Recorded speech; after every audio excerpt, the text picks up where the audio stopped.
Hello, everybody. Welcome to In Darkness, the Light Still Shines. I'm Barry Feeker, Executive Director of the Topeka Rescue Mission Ministries. I have a very special guest with me today. I know that many of you already know him because he's been to your house at Christmas time, as long as you're nice, that is. This is Mike Shinkle. He is our Director of Food Services. Mike, welcome. Good to have you, brother. Thank you, Barry. Mike is not only Director of our Food Services, but he is just an incredible man of God. And I'm just been a blessing to get a chance to work with you in your capacity here at the mission. But one of the things about you, Mike, that people really that know you know what an incredible lover of the Lord you are, an incredible lover of His people, because you just pour your heart and soul out to not just feed meals, but to feed souls while you're here at the mission. Tell us how you got to the mission. It's been about 19 years now that you've been here, and just give us your story. Where'd you come from? Yeah, well, when January rolls around, it'll be 19 years, and was actually in south central Kansas, a little town called Medicine Lodge. It's my hometown where I grew up, and was born there, went to high school there, graduated, and we moved back there along the way somewhere with our family just to help care for my grandparents, and then wound up staying for 14 years. And so we were in Medicine Lodge, pastoring a church, and I was ranching and farming.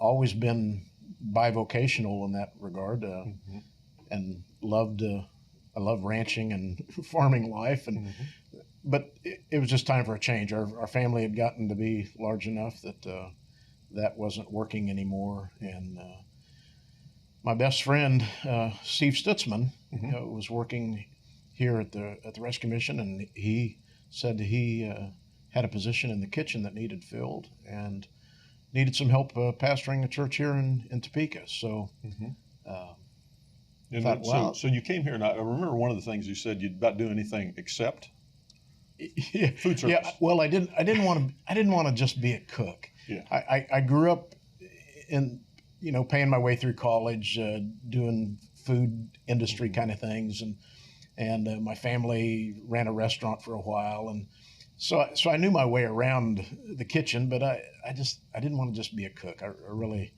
enjoyed the ministry piece and pastoring. That's really where my heart's at. And so it was an experiment to come, and I almost turned around and went back home. Yeah. It was too big, too different, too much.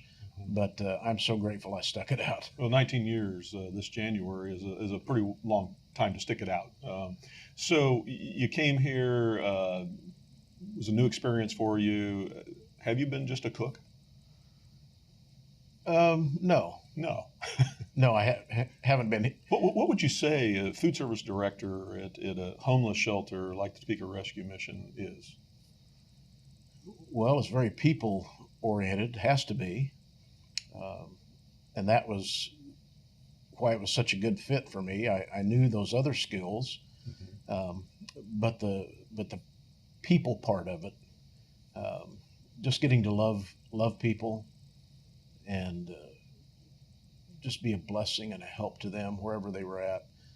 That was what really stuck in my heart here. It's been very pastoral for you to work. You know with what? I would have to say it's been more pastoral.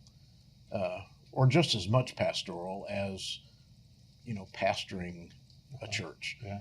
I get to exercise those gifts, those shepherding gifts every day, all day long, and so it's been a good fit. And at the same time, you put food in people's bellies.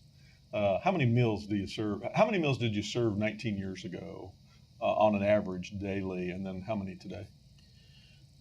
Well, I can tell you, let me break it down a little bit even lower than that. When I first started 19 years ago, an average breakfast would have been 60 or 70 meals. And we are often bumping 300 and sometimes going over that now. For breakfast? For breakfast, just breakfast. Yeah. And so it's been a tremendous increase. I did go back and just for my own, I just was curious. Wanted to know how many we'd done just in the last 5 years.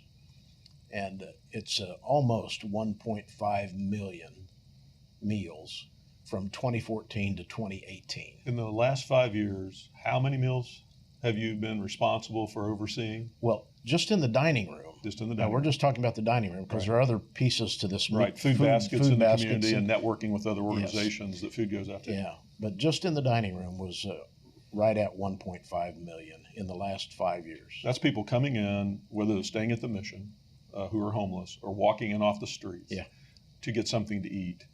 And they get hungry every day. And so they keep coming back. That speaks to not only the service of the Topeka Rescue Mission, but also the growth and the need in our community. Topeka Rescue Mission didn't start 5 years ago. It started 66 years ago. And over the years, there's been a continued demonstration of need in our community, building more homeless facilities, increasing our food services. But this growth in this last 5 years has been pretty significant, to say the least. Well, those last 5 years, we've averaged pretty close to 300,000 meals per year. Sometimes it's gone over. The last couple of years, we've been over 300,000. The previous 3, a little bit under. But yeah, just a tremendous increase in need. And again, that's just in the kitchen dining area. Just the dining room. Yeah, I know that combined with the food baskets that are distributed and the other food that we help some other food banks with, that number is over 500,000 a year. What's amazing about that, and always has been, I think amazing to everybody in the community, is the way that we get our food, the way that it comes in. I know I was visiting with the president of the board of directors of a large homeless service in Florida. And he was looking through our distribution center where all the canned goods are stored and the freezers and those things that supply the kitchen. And he said, where do you buy your food? And I said, well, we have a few places we buy it, but most of the time we don't buy it, except for the food baskets that we have to buy some special things for. But most of it just comes to us. And he says, how does that work? And I said, well, it's a God thing. You know, God touches people's hearts and they bring it to us and they supply what we need. And we're going to talk today about some of those special ways that he takes care of this. But I said that we don't spend that much money on food. I think last year our food cost would have been about $1.7 million to buy the food, just to buy it for everything that we do, at roughly $3 a meal, which is a pretty cheap meal. 1.7 million. And I think we spent something around $60,000 to $70,000 on the food to be able to do that. The rest of it was donated to us. And he says, how do you do that? And I said, I don't do it. God does that and touches the hearts of people to bring it to us. Now, that said, needs are increasing, costs are going up, and those kind of things. So there's still a balance here between people giving finances to us as well as this kind of miraculous provision.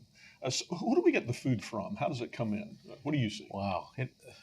It comes in all kinds of amazing ways. Everything from businesses that donate.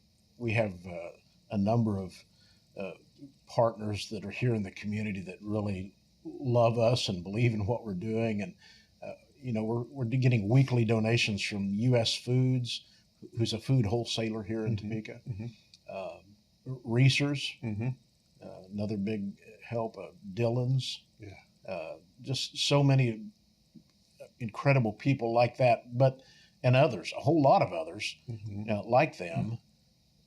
But it's also mom and pop, and somebody just has a dozen eggs or 5 dozen eggs or something, and the back door at the kitchen is just the buzzer's ringing all the time. People bringing food, people bringing donations, food, just bringing it in. It just just keeps coming and coming and coming, and people keep standing in line, and you keep making the food and putting it out to people, and so it means a lot to a donor to be able to be a part of this, to know that they're valuable. What does it mean to the person on the receiving end of this?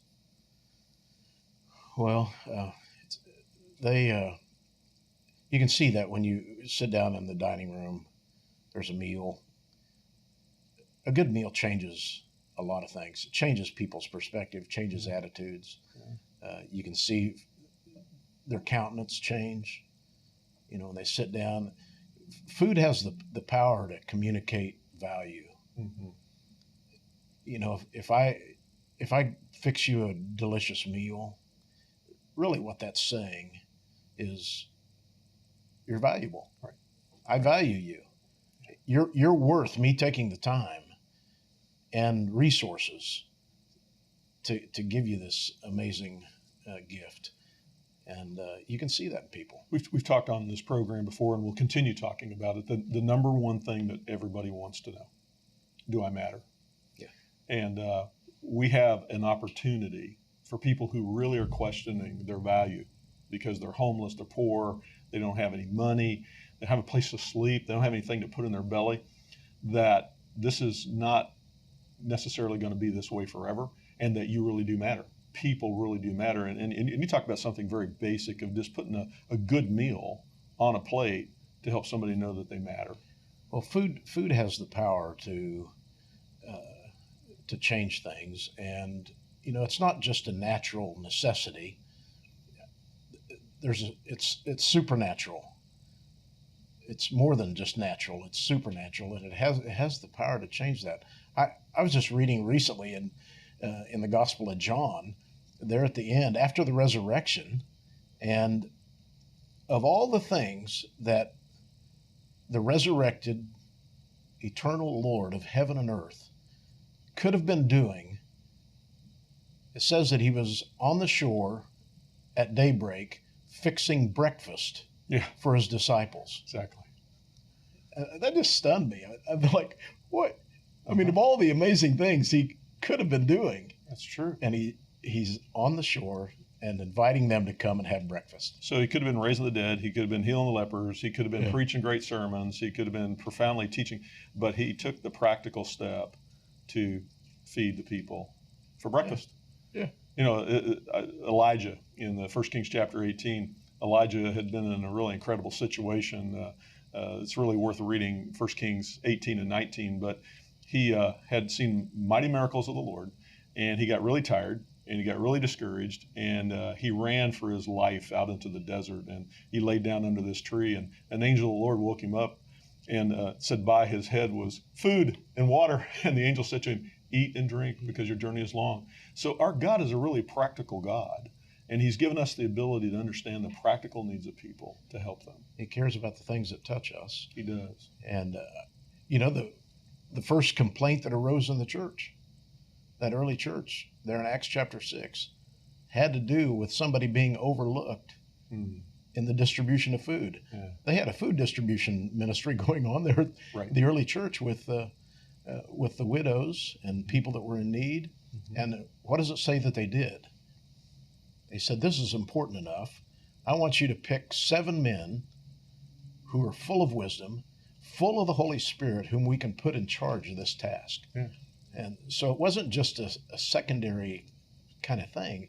It was really valued. We're going to pick the best, most quality men that we can to oversee this. And then you get those little bios, the next 2 chapters about Stephen and Philip.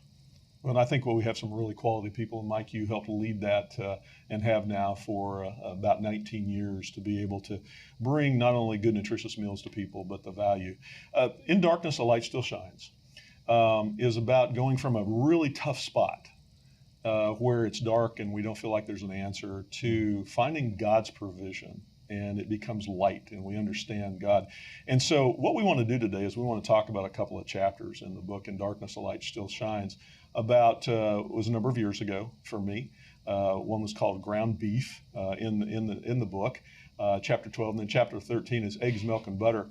And then I want to hear you talk about some things that you've had a little more contemporary on this. So stay tuned. We're going to come back, and we're going to talk about when our back is up against a wall and how God just really steps in some very practical ways to help meet our needs. We'll be right back with In Darkness, a Light Still Shines. This production is hosted by Topeka Rescue Mission Ministries, bringing help and hope through faith with its sleeves rolled up. If you would like to support Topeka Rescue Mission Ministries, text TRM Give to 77977 and start giving today. Welcome back to In Darkness, a Light Still Shines. We've been talking with Mike Shinkle, the director of our food services at Topeka Rescue Mission. And also, we didn't really get into totally the other job that he has while he's here, and that's Santa Claus. As you can tell, he does a phenomenal job all year long, especially at Christmas time. He's kind of got that special attire that comes around, and the kids just no, not just the kids. Everybody flocks to Mike. And as a matter of fact, I think there's a few pictures of me sitting on your lap, right, Mike? I've got a picture of you sitting on I'm my sorry lap. about that. Yes. But anyway, Mike, you're just a great guy, and just thank you for these 19 years of how you poured into the Topeka Rescue Mission and the people who come through our doors. We've been talking about just kind of the facts about what you do, but now I want to kind of switch and talk about really some of the challenges that we face and how we've seen some kind of spectacular things come about. In the book, In Darkness, the Light Still Shines, in chapter 12, it runs back about 33 years ago. And we were a much smaller operation at that time. We were feeding, instead of 1,000, 1,200 people a day, we were feeding 50 a day. But it was relatively the same thing. We had very little resources, and we just did not have many places to turn to except for the provision that comes through our door. Guy that was doing the cooking in our old rescue mission, and we had people coming in for dinner. The way we used to get ready for dinner is that the 5 o'clock train, they were a little more on scheduled time, would come through slowly. And back in those days, people would ride the train cars, and we would count the number of people jumping off. And that's how we knew to get ready for a 6 o'clock dinner. Is add everybody who's with us, which is about 15 to 20 people a night, count the people who were jumping off the train, then we'd start knowing how many to fix for. So Cecil came to me in the afternoon one day. I remember being on a Friday. Cecil Dane, he was kind of like you. He didn't come here to cook, but he ended up cooking and just really ministering to people. And we're going to have him on one of our programs coming up here in the future as well. But he came and he said, "Barry, we got a problem." I said, "What's that?" He said, "I have no meat in the mission." And I said, what do you mean we don't have any meat? He said, "We have nothing." He said, "I got some bread, I got some mustard, I got some mayonnaise, and I got some potato chips, but that's it for tonight's dinner." And he said, "What are we going to do?" And I said, "I don't know. We have no money in the bank. We can't go down to the store and buy any lunch meat or anything." And I said, "Cecil, I don't know what we're going to do." And he looks at me very seriously, and he said, "We're a Christian ministry, aren't we?" And I said, "Yeah." He said, "Aren't we supposed to pray?" And I said, "Yeah." He said, "Don't you think we should do that?" It was 3 o'clock in the afternoon. And I said, "Well, yeah, we probably should." Now, I will have to admit to you, I'd been at the mission just a few months now. This was my first major crisis that I was running into. We got nothing to feed people except some white bread, some mayonnaise, mustard, and some potato chips. I was thinking, well, that's better than nothing, but, it's not acceptable. And so Cecil and I and another guy went into this little tiny room in the old rescue mission. And we began to pray. And I said, "God, we need some meat." And I thought that was a pretty good prayer. God, we need meat. Now, did I believe we were going to get any meat? No, I did not. But I thought, sometimes we just got to go through the thing. If we don't ask him, we're not going to receive. But we really don't ask expecting anything. Yeah. And so I was prepared to not really have that great a dinner that night. And as I said, "Lord, we need some meat," Cecil stops me in the middle of my prayer. And he said, wait a minute. You need to be more specific with God." And I said, "What do you mean, more specific? I'm asking for meat." Is that? He said, No. He said, "Barry, I can do a whole lot more with ground beef than I can pot roast." And I said, "Well, what are you talking about?" And he said, "Well, I can make hamburgers, I can make sloppy joes, we can do tacos someday." He said, we can do everything. He said, "But pot roast is just pot roast." And I'm thinking, if we get lunch meat, I'm good with this. Bologna would be good at this point. And so Cecil said, "We really could do a whole lot more with ground beef." He said, "Can you be specific and ask God for ground beef?" And I thought, well, this is really getting ridiculous. Not only do I not believe it's probably going to happen, but number two, I think it's kind of ridiculous. So here's what I did to cover for myself. I said, "God, Cecil says," blaming it on him. Put it on him. "We need some ground beef, because now God's going to pass us up for that bologna we're going to get and not give us anything because, we're being presumptuous or whatever." I said, "God, Cecil says we need some hamburger, some ground beef." And I looked at him and said, "Is that good enough?" And he said, "That'll do." And so we had a little prayer time there, and we stopped. And I looked around, and there's no ground beef. Okay. Well, other things were going on, had to attend to some different things. And so my next thing was to go to a meeting at 4 o'clock. And we had this meeting with some different people who were there, and 5 o'clock rolled around, and the phone rings. And I pick it up, and the guy says, "You the director?" I said, "Yes, sir." He said, well, this is the manager of a grocery store in Carbondale, Kansas. He said, could you use 900 pounds of ground beef? Wow. I said, excuse me, what did you say? He said, could you use 900 pounds of ground beef? Of course, my skeptical mind went to, what's wrong with it? So I said, what's wrong with it? He said, nothing's wrong with it. Somehow we made a mistake. We over-ordered. We have not enough freezer space for it. It's in 2-pound bundles. He said, you can come get it right now. Otherwise, we're going to throw it away. I said, we'll be right there. And so we drove off. Of course, Cecil and I hopped in this pickup truck, and old pickup truck broke down on the way there. And so we got that fixed, and we got that ground beef back. By about 6:30 that night, we had hamburgers. And I was so amazed at that situation that occurred. It taught me so many things about what I would need to know going forward down the road in the future. Mike, I know that in 19 years, that was my first wow experience with God. And I thought I had him figured out at that point. What have you seen that comes to your mind is provision, that just when your back was up against a wall, I mean, you got a lot more people to feed than I had back then. What have you seen in this period of time? I can't tell you how many times that's been repeated on a number of levels. Sometimes 900 pounds worth, and sometimes a whole lot of people bringing them 1 pound at a time. Yeah, I mean, there's just no end to the ways that the Lord has taken care of that. Just last night, one of my staff sent me a picture this morning. Mickey, he's down at the distribution center and working on putting together the food that we need for the day. And he sent me a picture this morning. We got a pallet, probably had 1,000 pounds of chicken on it. Wow. Just last night. And did you ask for that? Had we needed it? I haven't had to ask for chicken lately because it just keeps keeps going. Huh? It just keeps coming. But on the other side of it, you've got people that come to the back door and they'll bring their 5 dozen eggs. And had that happen several years ago when we needed eggs. And eggs is always kind of an ongoing need. Eggs and milk and those kind of things that you do a kind of basic meals for a lot of different things. And so this gentleman came and he brought his 5 dozen eggs, and he handed them to me, and then he asked the question, well, how many eggs does it take to do a breakfast? And I kind of hesitated. I'm like, oh, I don't. Okay, well, I'll tell him. Well, right now it takes about 35 dozen to do a breakfast. And you could see the blood drain from his face as he's standing there holding. Because he thought he didn't have enough. He didn't think he had enough to do anything. And I said, no, you don't understand. You're 5, and the next person's 3, and the next person's 10, and you know what? Pretty soon we've got enough. That's the way this works, and that happens all the time. How do you organize that system, Mike?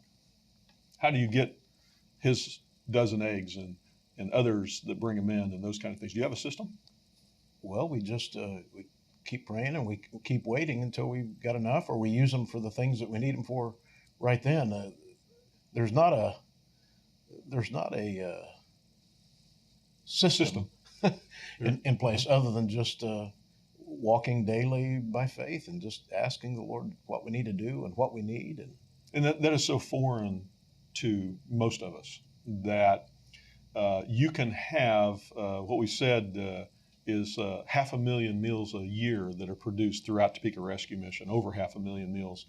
And to not have a more sophisticated system for receiving it. Yes, you have to have a system to be able to produce it and to store it and to keep it fresh and throw away the stuff that's not good and make sure that everybody's healthy. But when it comes in, there's no way unless you put in an order, which you do some of that. I do some of that. For things that we don't have. But to get the volume of food that comes in by just praying and looking for it to come and knowing that it's going to show up somehow, some way, at some point, to be able to help people in their need. It's one of the reasons I've stuck around. I love it. I'm one of the most spontaneous, random people that you'll ever meet, and I like living on the edge of not knowing what's going to be there the next day, and you get that opportunity. And we get that opportunity. Now, I will have to say that it's changed a bit over the years, pretty dramatically, I think, from those early years for you, where you've just got bread and potato chips and mayonnaise and mustard. Um, we have a lot of great things supplied to us for meals. We have amazing meals. You don't want to just think of it as a soup kitchen. No, right. Right. It is far from that. I always laugh when people say, "You have a soup kitchen?" No. No, we don't. We serve soup every once in a while, but it's not a soup kitchen. And so yeah, we just have a lot of amazing things donated, and it's a little bit like the analogy of the children of Israel as they're wandering in the desert. There was daily provision, whether it was the manna or quail or water from a rock. I mean, that's kind of those early years for you. We've kind of crossed over into the Jordan now, and we're in the land of milk and honey. I mean, in terms of comparison, when we start talking about 500,000 meals, right? It's not 900 pounds of ground beef. No. I mean, that will take you just a little ways. That'll take us a while. But it's relative to our need, and I think that's for people who may be watching this or listening to this. Everybody's facing something right now in their life. It's our backs get pushed up against the wall, and I know that I was terrified, really, about thinking that these 50 people were not going to have more to eat than what we had, and I didn't know if I really wanted to do this. I didn't know if I wanted to be responsible for that. Yeah, I understand. Yeah, and so we get to those places in our life, whether it's a small thing or a large thing in our life, especially when we're responsible for our family, our children, maybe the ministry that we're involved with, the place where we work, people who are Christ followers. It's all really sounds good until sometimes our back is against a wall. And then we say, can God really come through? Will he really come through? Do I really believe these things that I have been taught or that I even profess or maybe I've even taught? And so we can't really know unless we're in that really hard spot. Yeah, you've got to walk it out to know that it's real and that he's going to take care of you. It's that testimony of faithfulness that carries you into the next moment. The next difficulty, the next up against the wall kind of moment in your life. It's all of that faithfulness that you've seen in the past, and we have certainly got to see that. We certainly have. We don't have a choice. We either do this way or we don't. And, some people say, well, why don't you just become a government agency and rely upon the government commodities and programs to take care of this? And that's a way to do it. I'm not saying that's wrong, but I also know that those are kind of interesting, those ebb and flows, and sometimes the funding's there and sometimes it's not. And so you're kind of always writing the grants and waiting on those kind of things, and it's very political. But in our case, we have an ability to go beyond that and to reach out to the King of the universe, and which is really awesome because he's not only interested in this whole area of walking with us in our faith, but he wants to bless people. He wants to engage with them. He wants to let them know how valuable they are. I remember a guy one time, it's good for us who are on the front lines of it to get to see this. It's amazing. It's great for the volunteers who get to see it, who, like, I've heard about this, but wow, this really does happen. It's great for the donor who hears about their value, but it's also great for the person who's on the receiving end of this. I remember a guy one time that came here and he said, I appreciate what you've done and everything, but he said, I just really been hungry for fried chicken, just starving to death for fried chicken. And he said, you guys haven't had fried chicken for a long time. And I said, well, you may think it's silly, but why don't you pray for fried chicken? Yeah. And he goes, well, that's silly. I'm not going to pray for fried chicken, And I said, no, why not? If you really, really want some, really works. Why don't you do that? And so he was volunteering in the kitchen. He's a guy who was staying there. He's volunteering in the kitchen. And that very evening, there was a knock on the back door.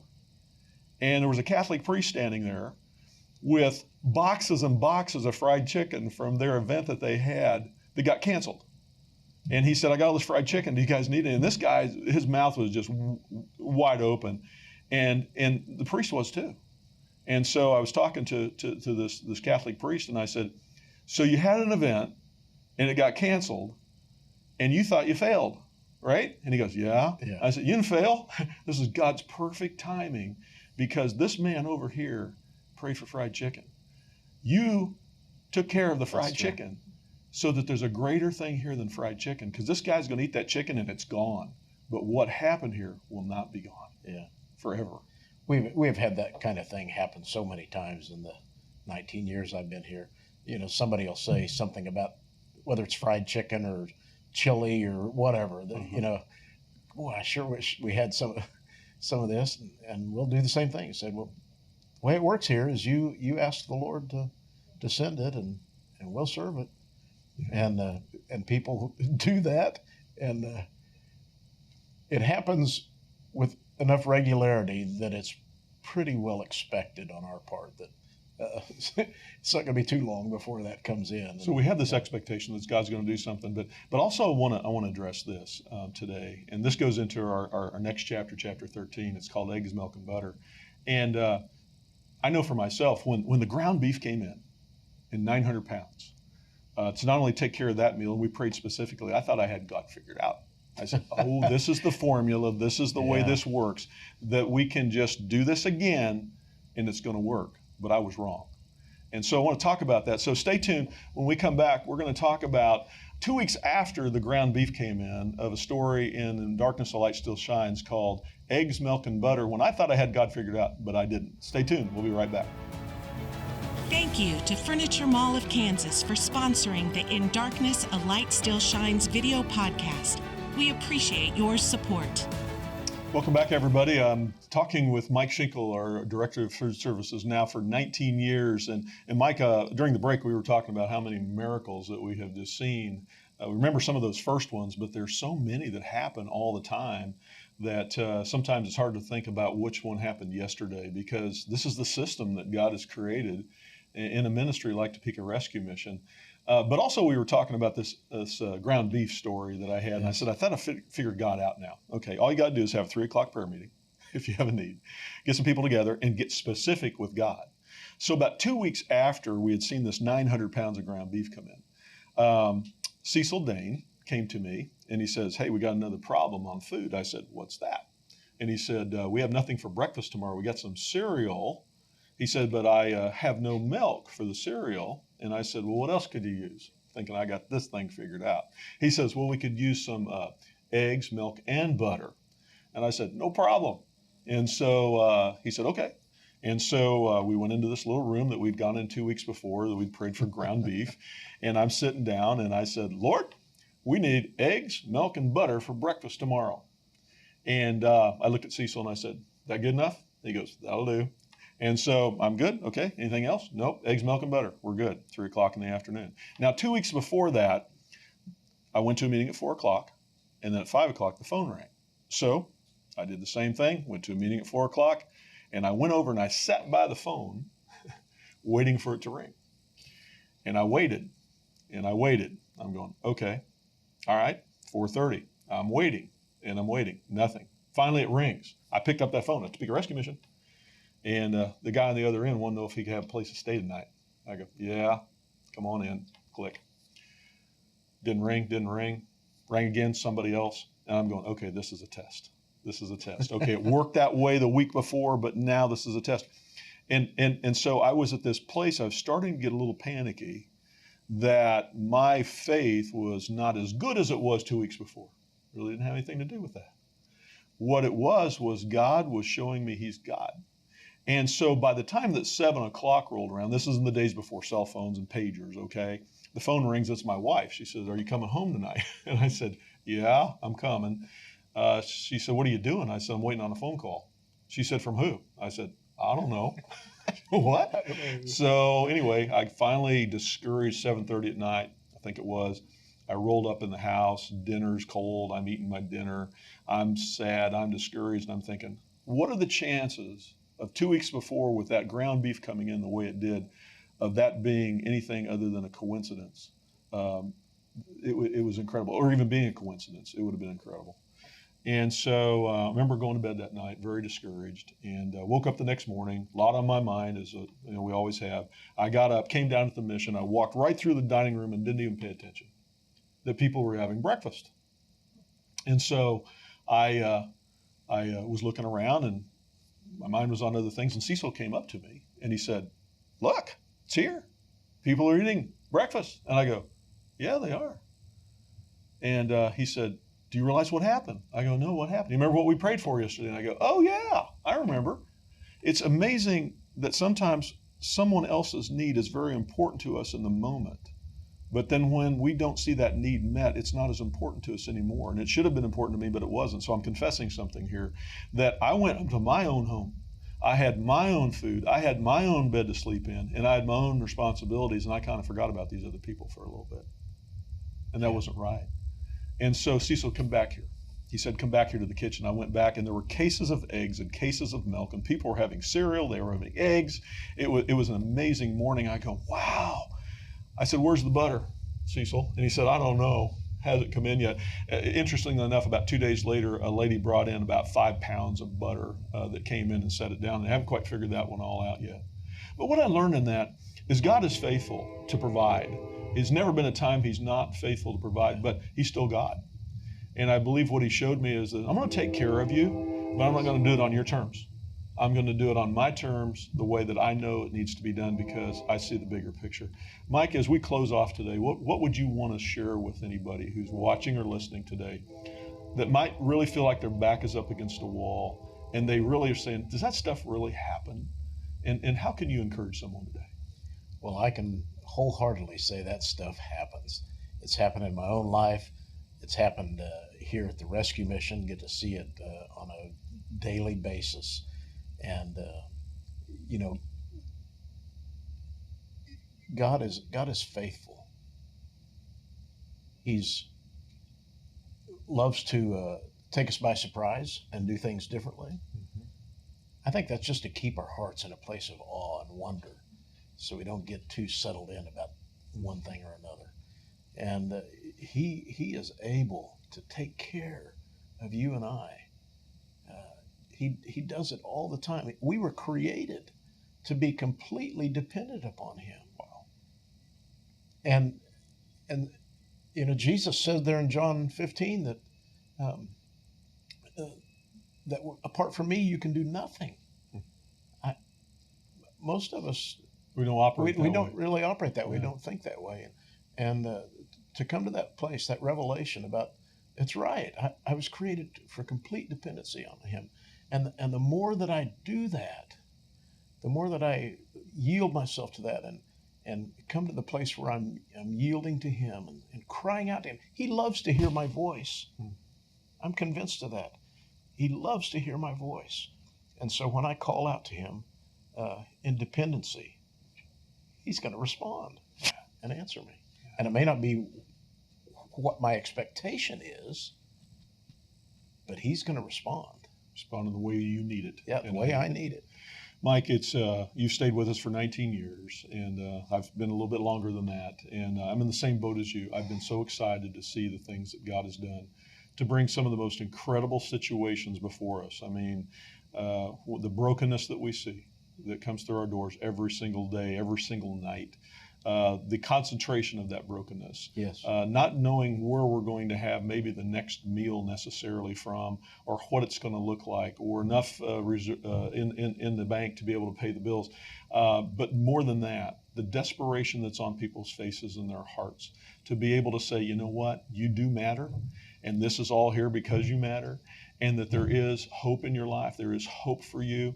And so as we close today, I just want to say thank you for just being on this journey, brother. You've just been an incredible brother to be on this journey. And I think God has got you right where you are, even though you'd like to be ranching in a different part of the state. But you're here giving your heart, your life, not only to feed people, physical food, but to feed them spiritual food of nourishment. I love it. And so thanks for being here. Thank you for joining us today on In Darkness a Light Still Shines. You may be finding yourself with your back up against a wall, as we were talking about here today, and something very simple about food provision.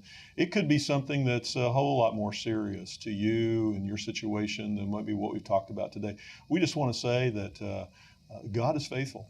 And this isn't about a religion or trying to get you to believe a certain way. This is about a relationship with the creator of the universe who knows you. He knows you by name, and he loves you dearly. No matter what you've been through or what you think, I would just encourage you today to say, God, I need something, and just be really specific with him and trust him and just step back and watch what he does. Thank you for joining us on In Darkness, a Light Still Shines. God bless you.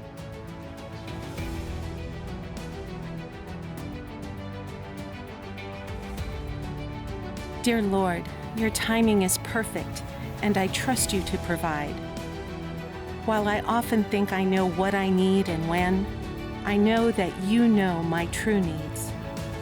Thank you for the assurance I can have in knowing that while my ways are not always your ways, you love me and will always provide for my every need.